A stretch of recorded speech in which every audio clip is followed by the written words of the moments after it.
നമസ്കാരം. Excuse me, ഞങ്ങൾക്ക് ചാണകത്തിൻ്റെ മണമില്ല.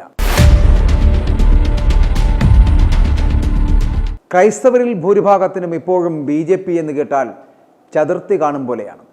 BJP ഇവന്മാർക്കിട്ട് പണി കൊടുക്കുകയോ അല്ലെങ്കിൽ ക്രൂരമായി ഉപദ്രവിക്കുകയോ ഒന്നും തന്നെ ചെയ്തിട്ടില്ല. എങ്കിലും അങ്ങനെയാണ്. പ്രത്യേകിച്ച് കാരണമൊന്നുമില്ല. എന്നാലും ബഹുഭൂരിപക്ഷത്തിനും ഇപ്പോഴും തീണ്ടാപ്പാട് അകലെയാണ് BJP. ഇത് BJPക്കും അറിയാം, ഒരു വലിയ വിഭാഗം ക്രിസ്ത്യാനികൾക്കും അറിയാവുന്ന കാര്യമാണ്. അപ്പോൾ അതിനൊരു പരിഹാരമുണ്ടാക്കണമെന്ന് കരുതിയാണിപ്പോൾ ഒരു രാഷ്ട്രീയ പാർട്ടി ക്രിസ്ത്യാനികളുടെ അക്കൗണ്ടിൽ ഉണ്ടാക്കിയെടുക്കാമെന്ന് കരുതിക്കൊണ്ട് ചില പഴയ കേരള കോൺഗ്രസിലെ ചില പഴകിയ മുഖങ്ങളും ഒപ്പം തന്നെ വാർദ്ധക്യം വല്ലാതെ പിടിമുറുക്കുമ്പോൾ അധികാരത്തിൻ്റെ കൊതിയും പണത്തോടുള്ള ആർത്തിയും മൂത്ത് വീട്ടിൽ കുത്തിയിരിക്കുന്ന ചില വക്കുപൊട്ടിയ നേതാക്കളും കൂടി ചേർന്ന് തയ്യാറെടുപ്പ് നടത്തുകയാണ് പുതിയൊരു ക്രിസ്ത്യൻ രാഷ്ട്രീയ പാർട്ടിക്ക്. ഇതിപ്പോൾ ഇവിടെ പറയാൻ കാരണം, കഴിഞ്ഞ ദിവസം ഒരു പ്രഖ്യാപനം കേട്ടു. ക്രൈസ്തവ മേഖലയിൽ നിന്ന് BJP അനുകൂല രാഷ്ട്രീയ നിലപാടുമായി പുതിയ പാർട്ടി വരുന്നുവെന്ന്. കേരള കോൺഗ്രസ് മുൻ ചെയർമാൻ ജോർജ് ജെ മാത്യുവിൻ്റെ നേതൃത്വത്തിലാണ് പാർട്ടി ഉണ്ടാകാൻ പോകുന്നത് എന്നും കേരള ഫാർമേഴ്സ് ഫെഡറേഷൻ എന്ന ഒരു സംഘടനയാണ് രാഷ്ട്രീയ പാർട്ടി രൂപീകരിക്കുന്നത് എന്നും. എന്തായാലും പാർട്ടി രൂപീകരിക്കുന്നതിൻ്റെ ഭാഗമായിട്ട് BJP നേതൃത്വവുമായിട്ട് ചില നേതാക്കൾ ചർച്ച നടത്തി എന്ന് പറയപ്പെടുന്നുണ്ട്. BJP ആഭിമുഖ്യമുള്ള ക്രൈസ്തവരെ പാർട്ടിയിൽ എത്തിക്കുവാനുള്ള ഒരു നീക്കമാണ് ഇത് എന്ന് വ്യാഖ്യാനിക്കുന്നുണ്ട്.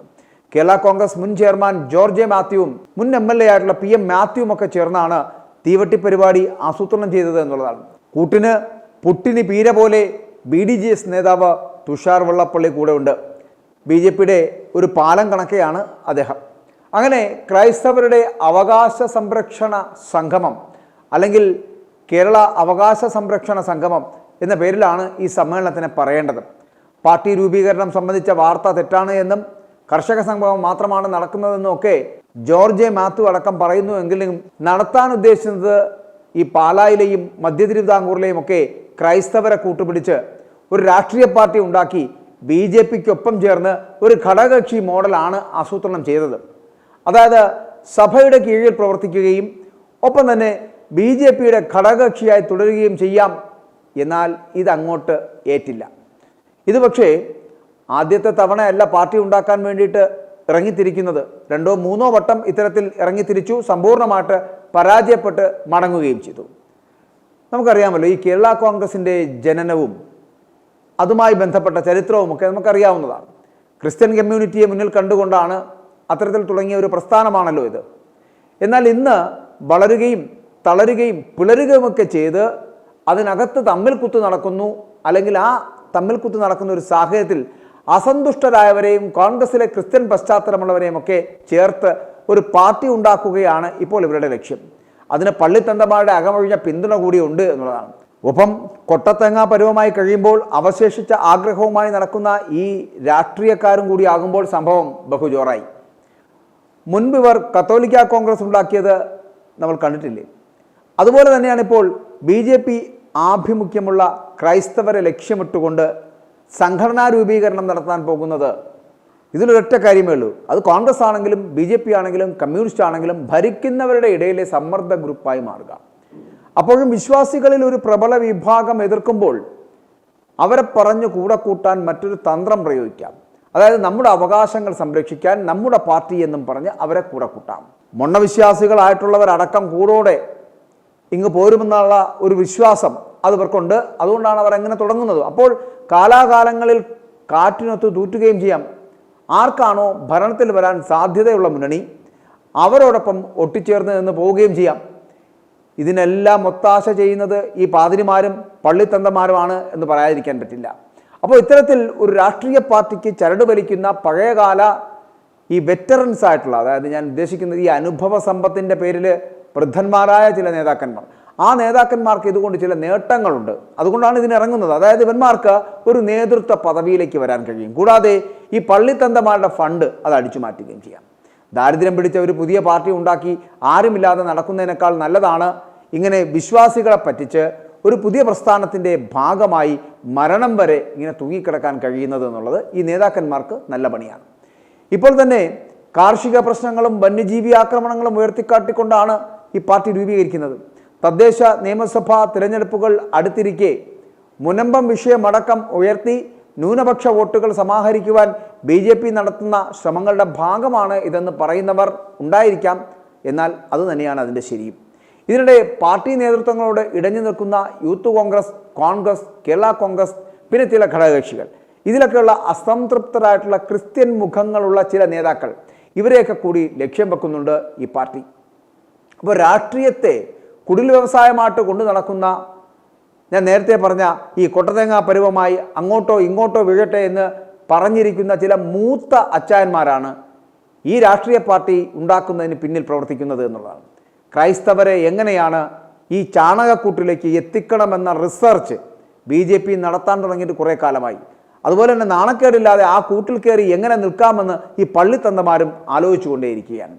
അപ്പോൾ ഇതിൻ്റെ ഒരു ഉപോൽപ്പന്നമാണ് ഈ കോലിബി സഖ്യം പോലെയുള്ള ഇത്തരത്തിലുള്ള വരാൻ പോകുന്നു എന്ന് പറയപ്പെടുന്ന സംഘടന. പള്ളിത്തന്തമാർക്ക് വളരെ കൃത്യമായിട്ട് അറിയാം മലയോര കർഷകനെയും ക്രിസ്ത്യാനികളെയും എങ്ങനെ ഒരുമിപ്പിക്കണമെന്ന്.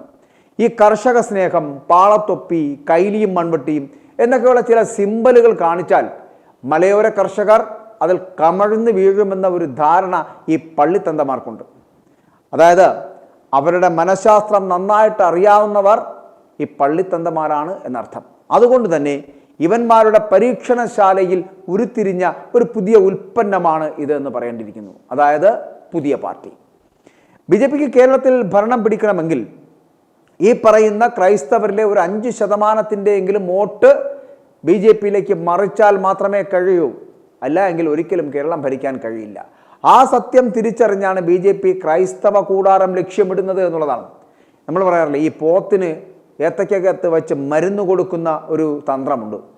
അതായത് തുപ്പിക്കളയുകയും ചെയ്യരുത്, എന്നാൽ മരുന്നകത്ത് പോവുകയും വേണം എന്ന് പറഞ്ഞതുപോലെയാണ് ഈ മൊണ്ണാച്ചായന്മാരുടെ മനസ്സിലേക്ക് സ്വന്തം ആവശ്യങ്ങൾ അല്ലെങ്കിൽ സ്വന്തം അവകാശങ്ങൾ നേടിയെടുക്കുവാൻ ഒരു പാർട്ടി എന്നുള്ള ഒരു കളറൊക്കെ നൽകി, അതിന് വേറൊരു പേരൊക്കെ നൽകി, ക്രിസ്ത്യാനികളുടെ സ്വന്തമെന്ന് വരുത്തി തീർത്ത് BJP മുന്നണിയുടെ ഭാഗമാകാൻ ഒരു ഘടകകക്ഷിയാക്കുക. അപ്പോൾ BJPയിലേക്ക് പോയി എന്ന് പറഞ്ഞാൽ ഭൂരിഭാഗം വരുന്ന വിശ്വാസികൾ എടുത്തിട്ട് ഉടുക്കും. അതിനാൽ നല്ല ഘടകകക്ഷിയായിരിക്കുന്നതാണ് നല്ലത് എന്നുള്ളതാണ്. കാരണം മുൻപ് അൽത്താറയിൽ നിന്നും ഈ സംഘപരിവാറിനെതിരെയും BJPക്കെതിരെയും തെറി പറഞ്ഞതും ഘോരം പ്രസംഗിച്ചതുമെല്ലാം ഇവിടുത്തെ വിശ്വാസികൾ മറന്നിട്ടില്ല എന്നുള്ളതുകൊണ്ട്. ഇപ്പോൾ BJPക്ക് അനുകൂലമായിട്ട് പറയുമ്പോൾ മൊണ്ണകളാണെങ്കിലും ചിലർ ചോദിക്കും, എന്തൊരു നിലപാടില്ലായ്മയാണ് ഇതെന്ന്. അപ്പോൾ അവരെ കൂടെ സംതൃപ്തരാക്കാൻ ഘടകകക്ഷിയാകുന്നതാണ് നല്ലതെന്ന് പള്ളിത്തന്തമാർക്കും നല്ല നിശ്ചയമുണ്ട്. മുൻപ് ഇതുപോലെ പാർട്ടി ഉണ്ടാക്കാൻ ഇറങ്ങി പുറപ്പെട്ടിട്ട് പരാജയപ്പെട്ട് മടങ്ങിയവരാണ് എന്ന ബോധം നല്ലതാണ്. അന്ന് കാണിച്ച ആ മണ്ടത്തരങ്ങൾ വീണ്ടും കാണിക്കാതിരിക്കട്ടെ. നമുക്കറിയാമല്ലോ, ഇതുപോലെ ഒരു വലിയ ആശയങ്ങളൊക്കെ പറഞ്ഞിട്ട് അവസാനം അത് ഉദ്ഘാടിക്കാൻ വരുന്നതായിരിക്കും വല്ല ചെമ്പ് ഗോപിയോ അല്ലെങ്കിൽ വിപ്ലവ സിംഹം ശശികലയോ അല്ലെങ്കിൽ വത്സൻ തില്ലങ്കേരിയോ ഒക്കെ ആയിരിക്കും. അപ്പോൾ വലിയ ആശയം പറഞ്ഞു തുടങ്ങുന്ന, കർഷക സ്നേഹം പറഞ്ഞു തുടങ്ങുന്ന പ്രസ്ഥാനത്തിൻ്റെ ഉദ്ഘാടനം ഇവരിൽ ആരെങ്കിലുമൊക്കെ ചെയ്ത് കഴിയുമ്പോൾ തന്നെ അതിൻ്റെ ഉദ്ഘാടനവും അടിയന്തരവുമൊക്കെ ഒരേ വേദിയിൽ തന്നെ നടക്കും. ഇവർ BJPക്ക് അനുകൂലമായി എന്തൊക്കെ ചെയ്യുന്നു? അടുത്ത കാലത്ത് മാർഗവൻസ് കോളേജ് മറ്റ് പരിപാടികൾക്കൊന്നും കൊടുക്കാത്ത സ്ഥലമാണ്. സംഘപരിവാറിൻ്റെ ഒരു പ്രത്യേക സമ്മേളന വേദിയാക്കാൻ ക്ലിമിസ് ബാവ അടക്കം സഹകരിച്ചിരുന്നു എന്നുള്ളത് നമ്മൾ മനസ്സിലാക്കേണ്ടതാണ്. എന്തിനാ ഇത്ര റിസ്ക് എടുത്ത് BJPക്ക് വേണ്ടിയിട്ട് ഇതൊക്കെ ചെയ്യുന്നത് എന്ന് ചിന്തിക്കാറില്ലേ? മാത്രമല്ല, മറ്റൊരു പരിപാടി ഓപ്പറേറ്റ് ചെയ്തത്, അതന്ന് ആനന്ദ് ബോസ് IAS കൊണ്ട് ആ പരിപാടി ഉദ്ഘാടനം ചെയ്യിക്കുവാനൊക്കെ തയ്യാറെടുപ്പ് നടത്തിയിരുന്നു. അങ്ങനെ ഉദ്ദേശിച്ച് അദ്ദേഹത്തിൻ്റെ ഫണ്ട് കൂടി ഉദ്ദേശിച്ചുകൊണ്ട് ചെയ്ത പരിപാടിയാണ്. പക്ഷേ എന്നാൽ അവസാനം ആനന്ദ് ബോസ് IAS പരിപാടിക്ക് വരാതെയാക്കി. എന്നിട്ട് CSIയുടെ തലതൊട്ടപ്പനെ അങ്ങോട്ട് കൊണ്ടുവന്നു. പക്ഷേ പരിപാടിക്ക് ആളില്ലാതായപ്പോൾ ഈ സെമിനാരിയിലെ പാതിരിപ്പിള്ളകളുണ്ട്, ആ പാതിരിപ്പിള്ളകളെ കൊണ്ടുവന്ന് ഹാൾ നിറച്ച് നാണക്കേടുണ്ടാകാതെ അന്ന് രക്ഷപ്പെട്ടു. അതും ഇത്തരത്തിൽ ഒരു രാഷ്ട്രീയ പാർട്ടി രൂപീകരണം ആയിരുന്നു. അത് ആനന്ദ ബോസിൻ്റെ തലയിൽ കെട്ടിവെക്കാനായിരുന്നു പദ്ധതി. പിന്നീട് ഇൻഫാം എന്ന പരിപാടി ആരംഭിച്ചു. അതൊരു പാർട്ടി ആയിട്ടല്ല തുടങ്ങിയത്, എങ്കിലും ഒരു സംഘടനയുടെ ചുവട് പിടിച്ചു തുടങ്ങിയതാണ്. അത് ഈ നാട്ടുകാരെ പറ്റിച്ചും വലിപ്പിച്ചുമൊക്കെ കോടുകൾ തട്ടിയെടുത്ത് മുങ്ങി. തലശ്ശേരി രൂപതയുടെ ബിഷപ്പ് പാംപ്ലാനി പറഞ്ഞത് ഓർക്കുന്നുണ്ടോ? റബ്ബറിനൊരു 300 രൂപയാക്കിയാൽ ഞങ്ങൾ നിങ്ങൾക്ക് ഒരു MBA തരാമെന്ന്. അതാണിപ്പോൾ നടപ്പിലാക്കാൻ പോകുന്നത്, അല്ലെങ്കിൽ നടപ്പിലാക്കാൻ ശ്രമിക്കുന്നത്. ഇതിപ്പോൾ ഇങ്ങനെ ഒരു കൂട്ടായ്മ ഉണ്ടാക്കാൻ എന്ന് പറഞ്ഞാൽ BJPയുടെ കയ്യിൽ നിന്നും കുറച്ച് ഫണ്ട് അടിച്ചു മാറ്റാം, ഈ പള്ളിത്തന്തമാരുടെ കയ്യിൽ നിന്നും ഫണ്ട് അടിച്ചു മാറ്റാമെന്ന് ഞാൻ നേരത്തെ പറഞ്ഞ ഈ കൊട്ടത്തേങ്ങ അച്ചായന്മാർ കരുതുകയും ചെയ്യുന്നുണ്ട്. ഇങ്ങനെ മൊത്തത്തിൽ ഒരു കച്ചവടമാണ് ഇതിനകത്തെ ലക്ഷ്യമെന്ന് പറയപ്പെടുന്നത്. സത്യത്തിൽ ഇവിടെ ഇതുപോലെയുള്ള സംവിധാനത്തിന് കേരളത്തിലെ ജനങ്ങളെ ആകർഷിക്കുവാനുള്ള ഒരു രാഷ്ട്രീയ പ്രത്യയശാസ്ത്രമോ അല്ലെങ്കിൽ ഒരു പുതിയ മുഖമോ ഒന്നും തന്നെയില്ല. കേരളത്തിലെ ജനങ്ങൾ ആഗ്രഹിക്കുന്നത് ഒരു മാറ്റമാണ്. അതായത് പാർട്ടി അധിഷ്ഠിതമല്ലാതെ മതാധിഷ്ഠിതമല്ലാത്ത ഒരു സംവിധാനം വരണം. കാരണം ഇപ്പോഴത്തെ ഈ രാഷ്ട്രീയം ജനങ്ങൾ മടുത്തു കഴിഞ്ഞു. ഇനിയിവിടെ വരേണ്ടത് രാഷ്ട്രീയത്തിനും മതത്തിനും വർണ്ണത്തിനും വർഗത്തിനും എല്ലാം അതീതമായിട്ട് കഴിവുള്ള വ്യക്തിത്വങ്ങളെ വരാൻ പറ്റാവുന്ന തരത്തിലുള്ള ഒരു നന്മയുടെ മാറ്റത്തിൻ്റെ ശംഖൊലി മുഴക്കാൻ പറ്റുന്ന തരത്തിലുള്ള ഒരു പ്രത്യയശാസ്ത്രത്തിന് മാത്രമേ കേരളത്തിലെ ജനങ്ങൾ ആകർഷിക്കാൻ കഴിയൂ. അവർ കാത്തിരിക്കുന്നതും അതാണ്. അല്ലാതെ ഈ പള്ളിത്തന്തമാരുടെ ഇത്തരത്തിലുള്ള ഉഡായിപ്പുകളൊന്നും ഇവിടെ ഇനി വിലപ്പോവില്ല. i2i News, an eye for truth. i2i News subscribe ചെയ്തിട്ടില്ലാത്തവർ ഇപ്പോൾ തന്നെ സബ്സ്ക്രൈബ് ചെയ്യുക. നോട്ടിഫിക്കേഷൻ ലഭിക്കുവാൻ ബെൽ ബട്ടണും അമർത്തുക.